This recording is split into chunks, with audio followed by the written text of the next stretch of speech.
Hello everyone, मैं हूं हर्ष। स्वागत है आप सबका अपने चैनल महानीट अपडेट पर। दोस्तों, आज की ये वीडियो आप सभी के लिए मोस्ट इम्पॉर्टेंट वीडियो रहने वाली है। दोस्तों, आप सभी नीट एस्पिरेंट के लिए बहुत ही इम्पोर्टेंट अपडेट है। जैसा कि आपको पता है कि आपकी काउंसलिंग का शेड्यूल आ गया है और कुछ ही दिनों में आपकी स्टेट काउंसलिंग का शेड्यूल भी आने वाला है। तो आपको काउंसलिंग करने से पहले ये मोस्ट इम्पॉर्टेंट वीडियो है। अगर आप काउंसलिंग में पार्टिसिपेट करना चाहते हो तो आपको ये वीडियो देखनी चाहिए। और इसके बिना अगर आप जो चीज़ें मैं आज की इस वीडियो में बताऊंगा, अगर आपके पास वो डॉक्यूमेंट्स या वो चीज़ें नहीं हैं तो आपको काउंसलिंग में काफ़ी प्रॉब्लम रहेगी। और कई बार तो कई स्टूडेंट्स का, हर साल कई हज़ार स्टूडेंट्स का एडमिशन होते होते इन्हीं डॉक्यूमेंट्स की वजह से रह जाता है। तो आज की ये वीडियो मोस्ट इम्पॉर्टेंट वीडियो है। देखो, सबसे पहले यहाँ पर भी आपको नोटिस में दिख रहा होगा, नीट यूजी अधूरे दस्तावेजों पर नहीं होगी नीट की काउंसलिंग। ठीक है, अगर आपके पास डॉक्यूमेंट्स पूरे नहीं हैं तो आपको काउंसलिंग में पार्टिसिपेट नहीं मिलेगा। और आपको आगे चलकर, अगर काउंसलिंग में आप पार्ट ले भी लोगे तो आगे चलकर काफ़ी प्रॉब्लम रहने वाली है। कई बार आपका एडमिशन भी कैंसिल हो सकता है। तो देखो, सबसे पहले यहाँ पर देखो, नीट यूजी काउंसलिंग आपको पता है कि स्टार्ट हो गई है। ठीक है, 15% जो सीटों पर, 15% सीटों पे ऑल इंडिया कोटा के थ्रू, वो आपका 21 जुलाई से स्टार्ट हो गई है। तो अब देखो, नोटिस आ गया है, शेड्यूल आ गया है, काउंसलिंग भी स्टार्ट हो जाएगी। ठीक है, कुछ ही समय बाकी है बस। तो अब आपके पास काफ़ी कम समय बचा है। तो अब काउंसलिंग से पहले आपको पता है कि काउंसलिंग 4 चरणों में आयोजित की जाती है। Round first, round second, round third. ठीक है, और फिर स्टे वैकेंसी राउंड। लेकिन राउंड फर्स्ट में ही मोस्टली सीटें फिल हो जाती हैं। लेकिन जिसके पास डॉक्यूमेंट नहीं होंगे तो वो राउंड फर्स्ट में अगर पार्टिसिपेट नहीं कर पाया तो उसके लिए काफ़ी प्रॉब्लम रहने वाली है। तो देखो, अभी से अपने डॉक्यूमेंट अरेंज करके रख लीजिए। आज की इस वीडियो में आपको मैं बता देता हूँ कौन से डॉक्यूमेंट्स हैं। कंप्लीट लिस्ट आपको पता चल जाएगी। ठीक है, तो देखिए कौन कौन से डॉक्यूमेंट्स हैं, देख लेते हैं हम। ये देखो, ये डॉक्यूमेंट की लिस्ट है। ये कंप्लीट डॉक्यूमेंट आपको काउंसलिंग करने से पहले, अगर आप काउंसलिंग करोगे, चाहे वो ऑल इंडिया की काउंसलिंग हो, चाहे वो स्टेट लेवल की काउंसलिंग हो, तो आपके पास होने चाहिए। दोस्तों, मैं बार बार यही बात इसलिए बता रहा हूँ क्योंकि इन डॉक्यूमेंट्स के बिना बहुत आपको प्रॉब्लम होने वाली है। आपका एडमिशन होते होते भी रह जाएगा। तो मैं नहीं चाहता किसी भी स्टूडेंट का एडमिशन रुके। तो देखो, आपके पास 10th की मार्कशीट और सर्टिफिकेट होगा, 11th की मार्कशीट रख लेना अपनी, और 12th की मार्कशीट रख लेना। बाकी अपना ट्रांसफ़र सर्टिफिकेट, माइग्रेशन सर्टिफिकेट और कैटेगरी सर्टिफिकेट। पिछली वीडियो में कमेंट आया था, सर कहाँ से लें, मैंने देखो वीडियो में भी बताया था।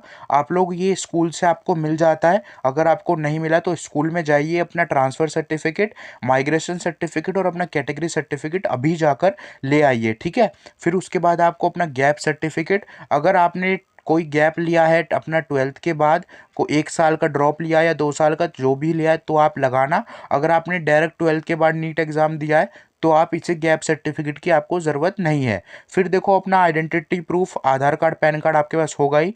अपना डोमिसाइल, ये मोस्ट इम्पॉर्टेंट है। डोमिसाइल हर बार हजारों स्टूडेंट्स, इसकी वजह से आपको एडमिशन मिलने में काफ़ी प्रॉब्लम रहती है।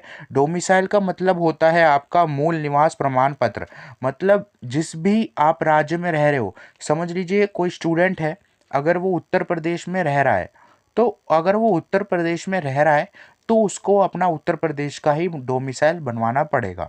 ठीक है, डोमिसाइल मतलब कि मूल निवास प्रमाण पत्र। इसको बनने में भी 5 से 10 दिन लग जाते हैं। अगर आपने अभी भी नहीं बनवाया, जल्दी अप्लाई कर दीजिए। ठीक है, तो ये डोमिसाइल आपके पास होना चाहिए। फिर आपका हो गया कास्ट सर्टिफिकेट। इसके बिना आपको बिल्कुल बेनिफिट नहीं होगा। ये दो डॉक्यूमेंट है जो मोस्ट इम्पॉर्टेंट डॉक्यूमेंट है। देखो, कास्ट सर्टिफिकेट अगर कोई कॉलेज जनरल वालों को, समझ लीजिए 550 पर मिल रहा है, तो एसटी वालों को, एससी वालों को यहाँ पर 450 पर मिलने के चांसेस रहते हैं। तो इसीलिए अपना कास्ट सर्टिफिकेट ज़रूर से अप्लाई करना। अगर जनरल वाले हैं तो वो तो कास्ट सर्टिफिकेट की ज़रूरत नहीं होती, लेकिन उसमें भी अगर वो ईडब्ल्यूएस वाले हैं तो ईडब्ल्यूएस का अप्लाई कर देना। ठीक है, तो उससे भी आपको काफ़ी बेनिफिट रहेगा। अप्रोक्स 5 से 10 नंबर का फ़र्क हो जाता है। देखो, काउंसलिंग में एक एक नंबर का बेनिफिट रहता है। ठीक है, आपकी रैंक के अनुसार, तो उसमें आपका काफ़ी बेनिफिट रहेगा। आप लोग अप्लाई कर देना। अब पिछली वीडियोस में भी एक स्टूडेंट का कमेंट आ रहा था कि सर हमारे पास यहाँ पर कास्ट सर्टिफिकेट तो हमने लगा दिया, लेकिन ये सब कास्ट सर्टिफिकेट क्या है। तो देखो, अगर कोई स्टूडेंट समझ लीजिए एससी कैटेगरी का है तो उसने अपना कास्ट सर्टिफिकेट तो यहाँ पर लगा दिया कास्ट सर्टिफिकेट में, लेकिन सब कास्ट सर्टिफिकेट ये है, अगर वही स्टूडेंट समझ लीजिए पीडब्ल्यूबीडी मतलब विकलांग है या फिर कोई फिजिकली डिसेबल है तो उसका दूसरा सर्टिफिकेट जो होगा वो यहाँ पर लगेगा। ठीक है, तो ये ऐसा है। और बाकी डेट ऑफ बर्थ का सर्टिफिकेट देखो, अगर आपकी 10th की मार्कशीट में डेट ऑफ बर्थ अलग लिखी हुई है तो आप अपना डेट ऑफ बर्थ का सर्टिफिकेट बनवा लेना, आराम से बन जाता है। फिर अपनी पासपोर्ट साइज फोटोग्राफ, देखो फोटोग्राफ वही रखना जो आपने नीट के समय में आपने डेट और टाइम जो डाल के नाम वगैरह वो रखी थी, वही फ़ोटोग्राफ अपने पास रखना। ठीक है, अगर आपके पास नहीं है तो अब भी आप जाकर निकलवा लेना, वही फ़ोटोग्राफ आप बनवा लेना। ठीक है, तो उसके बाद देखो आपको अपनी, देखो सबसे पहले रजिस्ट्रेशन जो करते हैं तो आपको पेमेंट करनी पड़ती है, तो उसके बाद आपको अपनी एक पासबुक का फ्रंट पेज का फ़ोटो भी लगवाना पड़ेगा। ठीक है, अपने नाम पे अगर कोई अकाउंट है तो लगवा लेना, नहीं तो पेरेंट्स का भी यहाँ पर चल सकता है। ठीक है, लेकिन अपने नाम का हो तो ज़्यादा अच्छा है, तो उसका पासबुक का फ्रंट पेज आप लोग रख लेना। ठीक है, अब देखो अगला है आपका यहाँ पर कैंडिडेट सिग्नेचर हो गया। तो देखो सिग्नेचर वही सिग्नेचर रखना जो नीट का एग्ज़ाम फॉर्म जब आपने फिल करा था उसमें जो फोटोग्राफ लगाई थी, वही फोटोग्राफ और वही सिग्नेचर आपको अपने रखने हैं। ठीक है, अपने करने हैं। ठीक है, फिर अपना देखो थंब इम्प्रेशन, तो ये सब तो वहीं पर ही हो जाएगा, थंब इम्प्रेशन वगैरह।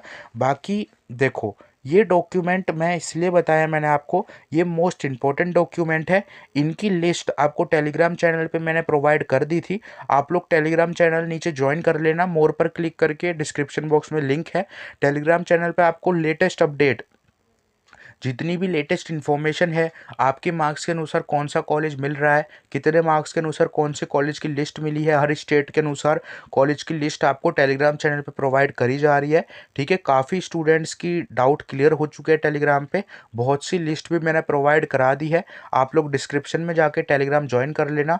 दोस्तों इस वीडियो को जितना ज़्यादा हो सके लाइक कर देना, ताकि आप ही की तरह सभी नीट एस्पिरेंट तक ये वीडियो पहुँच सके। और एक और इम्पॉर्टेंट बात है, ये देखो सबसे पहले आपको बताया गया था यहाँ पर कि जो अधूरे, ये वाली लाइन देखो याद रखना हमेशा, कि यहाँ पर देखो बोला है कि अधूरे दस्तावेज अगर आपके पास होंगे तो आपको काउंसलिंग में पार्टिसिपेट नहीं करा जाएगा। मतलब यहाँ पर ये बात बोली गई है कि अगर आपके पास डॉक्यूमेंट नहीं है, समझ लीजिए आपके पास आधार कार्ड पैन कार्ड अपना आईडी प्रूफ नहीं है, या फिर आपके पास अगर जो कैटेगरी सर्टिफिकेट नहीं है, तो आपको अपनी कैटेगरी का लाभ नहीं मिलेगा। ठीक है, तो ये इसलिए मोस्ट इम्पोर्टेंट है। अगर आपको अपनी कैटेगरी का लाभ लेना है, कैटेगरी का फ़ायदा उठाना है अपने मार्क्स के अनुसार, तो आपको कैटेगरी सर्टिफिकेट होना चाहिए। अगर आपको स्टेट की काउंसलिंग भी आप कर रहे हो तो आपको उस स्टेट का डोमिसाइल होना बहुत ज़रूरी है, बिना उसके काउंसलिंग में पार्टिसिपेट नहीं कर पाओगे, क्योंकि देखो फिर प्रूफ क्या रहा कि आप कौन सी स्टेट के हो। तो अपना डोमिसाइल ज़रूर से बनवा लेना। बाकी कोई अगर डाउट हो तो कमेंट में पूछ सकते हो। ठीक है, आपके सारे डाउट क्लियर करने के लिए ही मैंने आप सभी के लिए एक टेलीग्राम चैनल भी बनाया है, आप उसमें ज्वाइन करके अपने सारे डाउट वहाँ पर क्लियर कर सकते हो। बाकी आप लोगों के लिए देखो काउंसलिंग, ऑल इंडिया की जो काउंसलिंग है तो उसका शेड्यूल आ गया है। बाकी स्टेट वाइज जो काउंसलिंग है उसका शेड्यूल बहुत ही जल्दी आने वाला है। हर स्टेट का शेड्यूल अलग अलग आता है, आपको पता होगा। अगर आप उत्तर प्रदेश के हो तो उत्तर प्रदेश का अलग शेड्यूल आएगा स्टेट वाइज, और अगर आप महाराष्ट्र के हो तो महाराष्ट्र का अलग, ऐसे ही हर स्टेट का आता है। तो देखो सबसे पहले जो 15% सीट रहती है ऑल इंडिया का, तो उसका शेड्यूल आ गया है। तो उसके शेड्यूल के बाद ही आपका अब स्टेट का शेड्यूल आने वाला है। हर स्टेट का अलग अलग शेड्यूल आता है, तो जैसे ही आएगा टेलीग्राम चैनल पे आपको प्रोवाइड करा दिया जाएगा। इसमें आपकी टोटल 85% सीट रिजर्व रहती है। मोस्ट इम्पॉर्टेंट है ये, इसमें आपको ज़्यादा चांसेस रहते हैं कि कम मार्क्स पर कॉलेज मिलने के। ठीक है, इसमें तो आप पूरे इंडिया में से कहीं पे भी एडमिशन ले सकते हो, लेकिन इसमें आप अपनी स्टेट में ही एडमिशन ले पाओगे। ठीक है, जो भी स्टेट में आप लेना चाहते हो, तो जो भी ओपन स्टेट होगी तो वहाँ पर आप ले सकते हो। बाकी अगर जो कोई भी डाउट होगा आपका तो आप मेरे से पूछ लेना।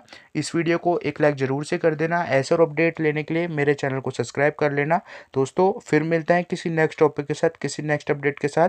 और हाँ, आप सभी के डाउट्स जो होते हैं तो उनका मैं कोशिश करता हूं कि जल्दी से जल्दी क्लियर कर दूं। कई बार कमेंट्स इतने ज़्यादा आ जाते हैं तो कई बार डाउट क्लियर करने में थोड़ी देरी हो जाती है, लेकिन आपको टेलीग्राम चैनल पे मैं कंप्लीट लिस्ट आपको प्रोवाइड करा देता हूं, तो उसको ज्वाइन जरूर से कर लेना। Thank you so much everyone. फिर मिलते हैं किसी नेक्स्ट टॉपिक के साथ, किसी नेक्स्ट अपडेट के साथ।